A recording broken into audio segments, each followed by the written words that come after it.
اللہ علیہ وسلم ایک مرتبہ گھر تشریف لائے. زوجہ سے پوچھا کہ کچھ کھانے کو ہے, کچھ کھانے کو ہے. انہوں نے فرمایا کہ کسی کے گھر سے ہدیے میں سیری آئی تھی,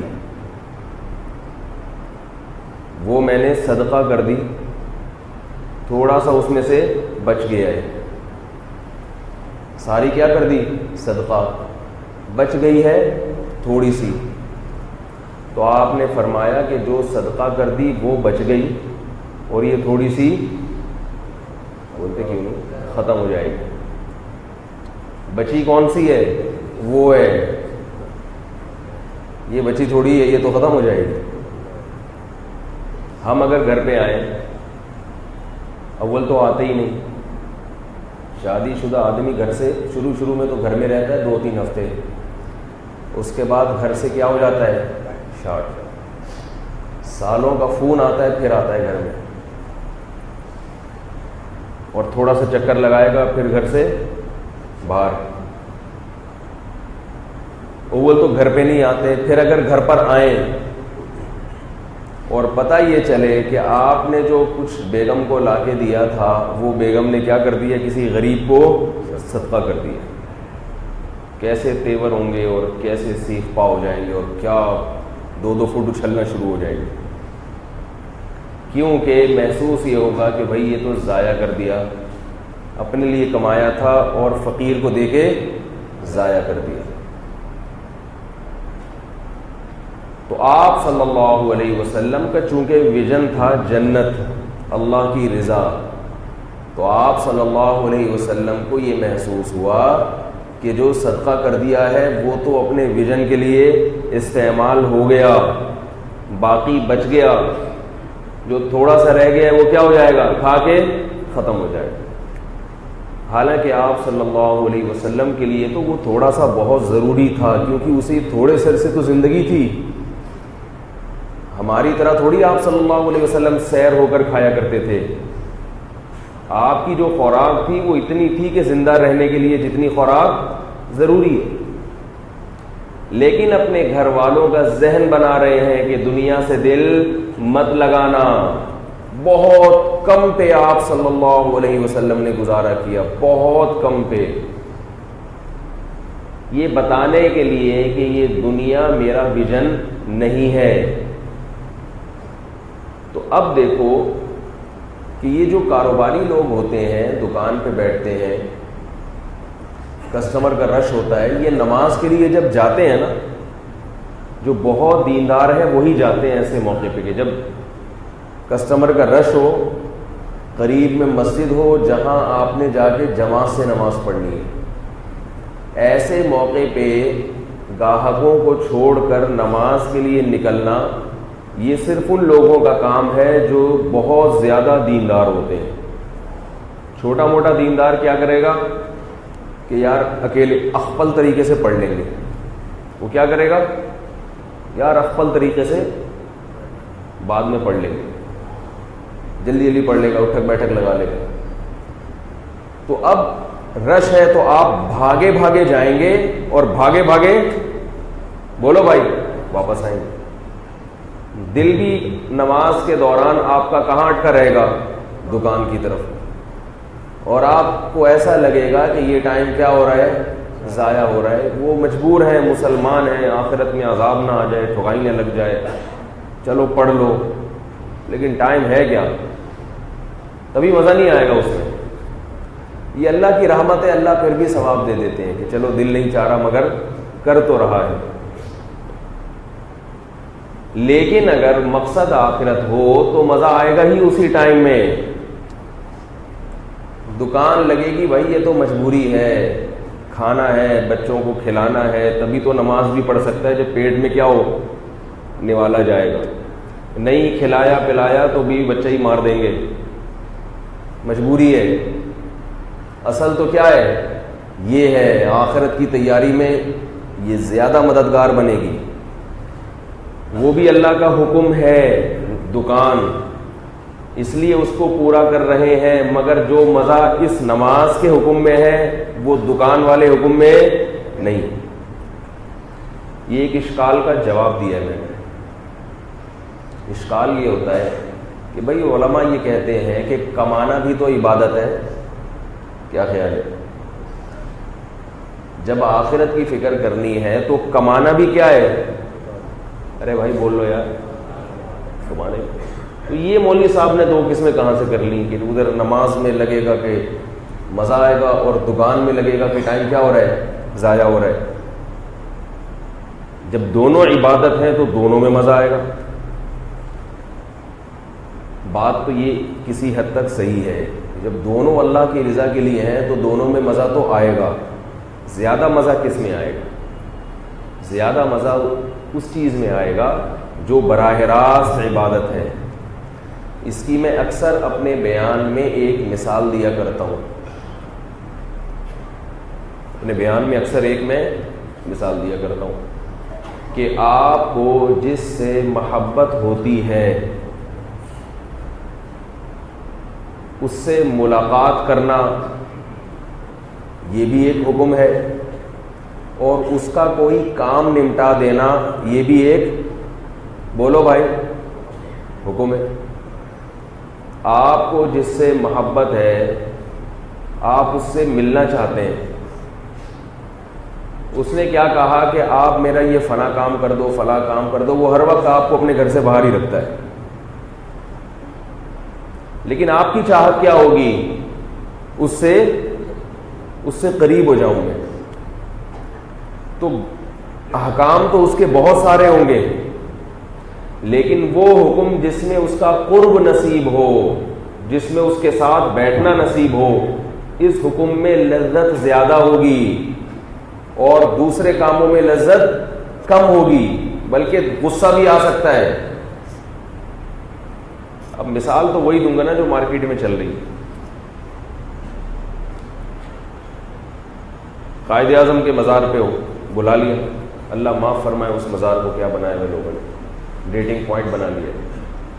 آپ کو کسی نے پارک میں ٹائم دے دیا ڈیٹ کا, آپ بھاگے بھاگے جاؤ گے نا.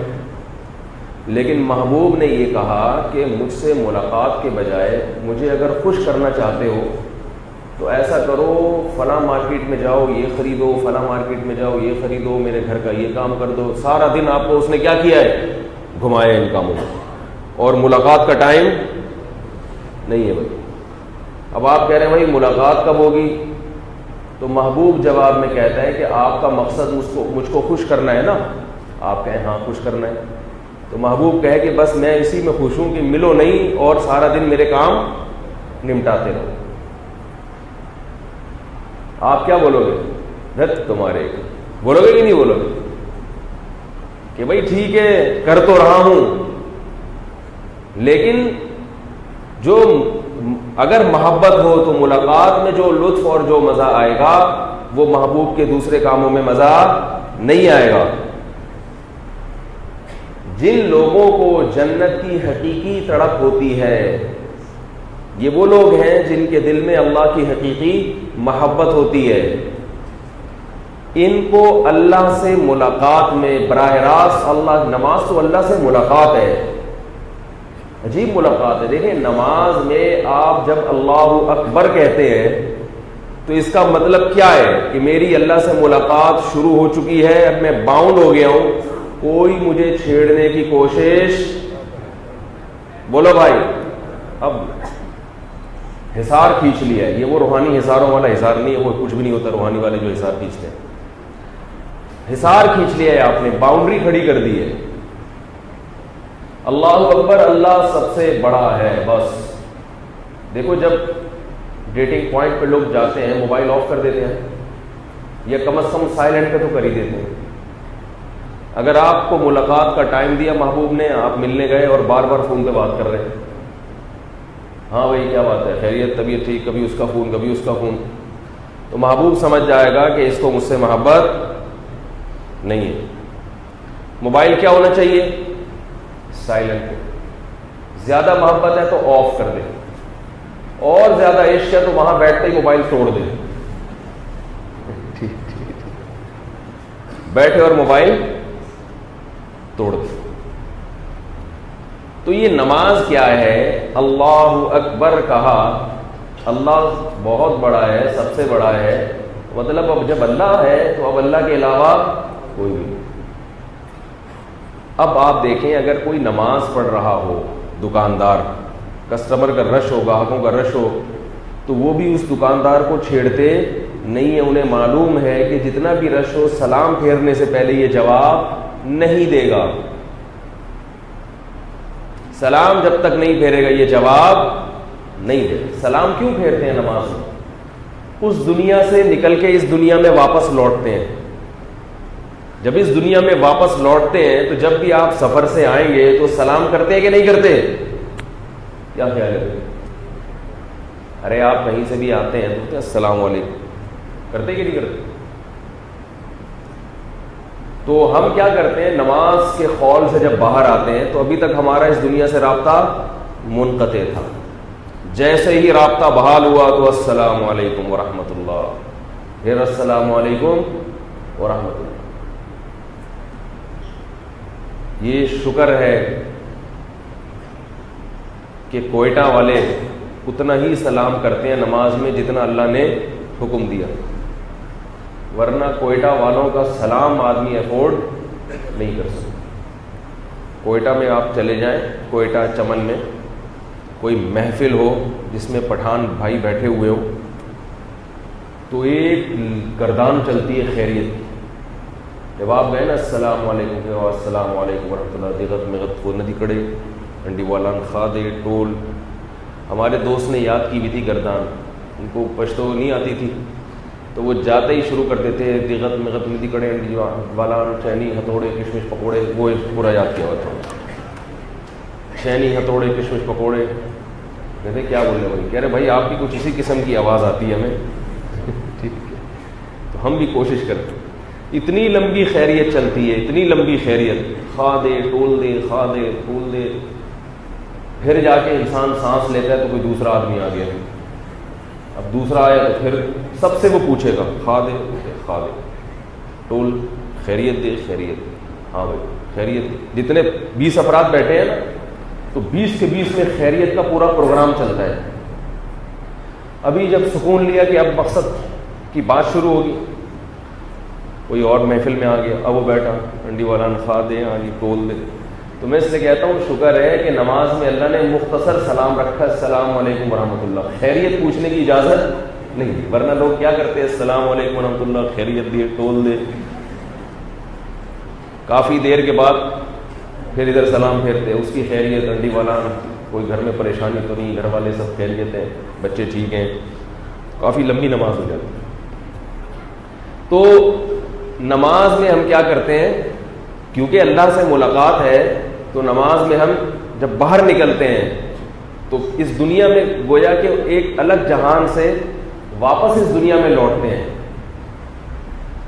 کتنی خوبصورت عبادت ہے کہ جب آپ، اور پھر اس عبادت میں جب اللہ سے ملاقات ہوتی ہے تو اس ملاقات کا اسٹائل کتنا نرالا ہے، انداز کتنا پیارا ہے۔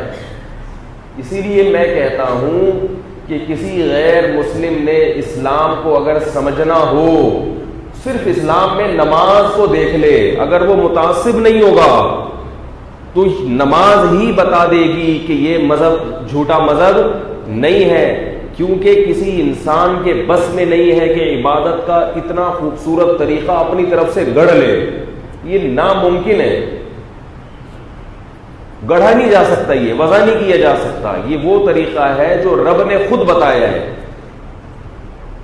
اور یہ محمد صلی اللہ علیہ وسلم کے سچے ہونے کی علامت ہے کہ آپ صلی اللہ علیہ وسلم نے یہ جو نماز کا طریقہ بیان کیا، اگر یہ آپ صلی اللہ علیہ وسلم معاذ اللہ سچے نبی نہ ہوتے تو ایسا طریقہ ہمیں بتا ہی نہیں سکتے تھے۔ اور نماز کے لیے بلانے کا طریقہ بھی بڑا خوبصورت ہے جو دنیا میں کسی قوم کے پاس نہیں ہے۔ تو میں یہ کر رہا تھا کہ نماز میں کیا ہوتا ہے؟ اللہ سے ملاقات، اللہ اکبر کہا اور ساری دنیا سے بے خبر ہو گئے۔ پھر سب سے پہلے ثنا ہے، سبحانک اللہم وبحمدک وتبارک اسمک وتعالی جدک ولا الہ غیرک۔ یہ جو نماز جنازہ کی ثنا میں وجل ثناؤ کا بھی لگا دیتے ہیں نا، یہ کسی بھی صحیح روایت سے ثابت نہیں ہے، اس کا اضافہ نہیں کرنا چاہیے۔ سبحانک، نماز جنازہ میں جو ثنا پڑھیں گے وہ کیا ہے؟ وہ بھی اتنی ہے جو نماز ہے، اگرچہ بعض کتابوں میں لکھا ہوا ہے، لیکن یہ نہیں کہ جو بھی کسی کتاب میں کچھ بھی لکھا ہوا ہے تو بس وہ پتھر پہ لکیر بن گیا۔ تو یہ جو وجل ثناؤک کا اضافہ ہے، یہ نماز جنازہ میں بھی بولو بھائی نہیں، اس کو نہیں پڑھنا چاہیے۔ جو ثنا ہے جو صحیح حدیث سے ثابت ہے بس وہ اتنی ہے۔ اس پہ میں نے ایک پوری تحقیق لکھی تھی اور جامع الرشید سے اس پہ بھی فتویٰ بھی جاری کیا گیا ہے۔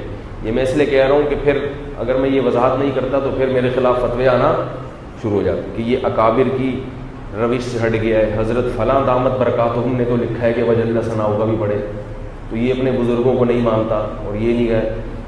تو پوری تحقیق کی ہے، اس پہ ادارے سے باقاعدہ فتویٰ شائع ہوا ہے، سمجھ رہے ہو؟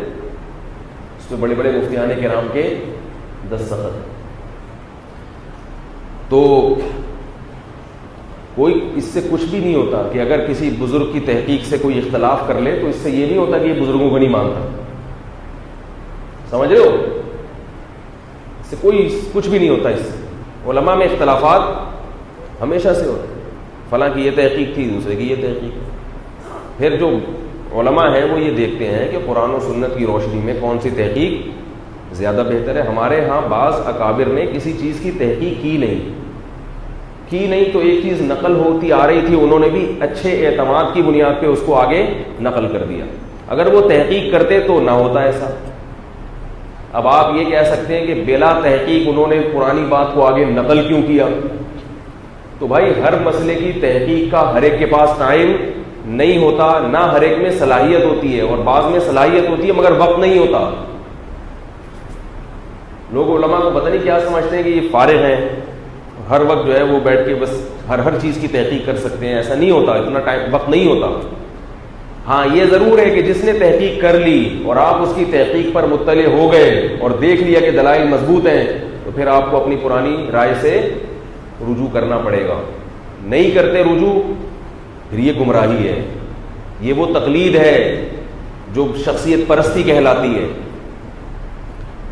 تو میں یہ کر رہا تھا کہ دیکھو اللہ سے ملاقات ہوتی ہے کس میں؟ نماز میں۔ تو اب اللہ نے ہمیں یہ بھی حکم دیا کہ دکان پہ بھی بیٹھو، حکم دیا نا اللہ نے یہ بھی حکم دیا کہ بھئی یہ بھی کرو وہ بھی کرو، لیکن جب اللہ اپنے گھر کی طرف بلاتا ہے کہ اب آ جاؤ ملاقات کا ٹائم شروع ہو گیا، تو پھر خوشی خوشی جاتا ہے انسان اللہ کے گھر میں کہ اصل جو میرا مقصد تھا اللہ کی رضا، اصل مقصد کیا تھا اس دنیا میں کیوں آیا ہوں؟ اللہ کو راضی کرنے کے لیے۔ تو اس مقصد کی طرف دوڑنے کا اصل وقت اب شروع ہوا ہے۔ اور یاد رکھو جو دنیا میں نماز میں دوڑے گا اللہ کی طرف جائے گا، اللہ کی طرف پہنچنے میں پہل کرے گا، اگلی صف میں کھڑا ہوگا، قیامت کے دن جب دربار لگے گا تو حدیث میں آتا ہے کہ اس وقت بھی وہ سب سے آگے ہوگا۔ یہ جو سستی والی نماز ہے نا کہ سب سے آخر میں آئے، سب سے پیچھے کھڑے ہوئے اور ہمیشہ 2-4 رکعتیں نکل رہی ہیں، تو جب قیامت کے دن اللہ کا دربار لگے گا تو بھی جگہ کہاں ملے گی؟ سب سے پیچھے جگہ ملے گی۔ اللہ کہیں گے جیسے میرا دربار جب دنیا میں لگتا تھا تو اس وقت تم جہاں کھڑے ہوتے تھے آج بھی دیکھو لوگ شخصیتوں سے ملنے کے لیے کتنا تڑپتے ہیں جس سے انسان کو محبت ہو کہ کاش اس سے ملاقات ہو جائے، کاش اس سے ملاقات ہو جائے۔ سوچو جو اللہ کی ذات ہے جس کے دیدار کے لیے انبیاء ترسیں گے، پیغمبروں کو شوق ہوگا کہ اللہ کا دیدار ہو جائے، تو اس ذات کے دیدار کے لیے قیامت میں کس قدر تڑپ ہوگی انسان کے دل میں، کیونکہ ابھی تو ہم نے اللہ کو دیکھا نہیں ہے، اس لیے ہمیں یہ بات اتنی اہم نہیں لگتی۔ جب اللہ کا جلال ظاہر ہوگا قیامت کے دن، اللہ کا جمال ظاہر ہوگا، تو انسان کی سب سے بڑی تمنا اللہ کی زیارت ہوگی۔